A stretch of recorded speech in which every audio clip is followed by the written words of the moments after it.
আসসালামু আলাইকুম রহমতুল্লাহি ওয়া বারাকাতু। সকালের এবং বিকেলে সন্ধ্যা পর্যন্ত, সকাল থেকে সন্ধ্যা পর্যন্ত আমাদের এই গ্রামে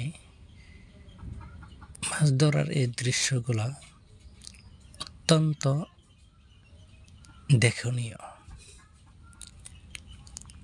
এই মাছ ধরার কৌশল তেমন কোনো কষ্ট নেই। আমাদের এই গ্রাম বাংলায় এই দৃশ্যগুলা সবসময় চোখে পড়ে থাকে এক একটা মৌসুমে। সবসময় এই দৃশ্য দেখা যায় না, কিন্তু একটি সময় আসে যখন নাকি এই দৃশ্যগুলা চোখের সামনে ভেসে ওঠে। এই কৌশলে মাছ ধরা অত্যন্ত সহজ। সবার কাছে ভালো লাগবে এই ভিডিওটা।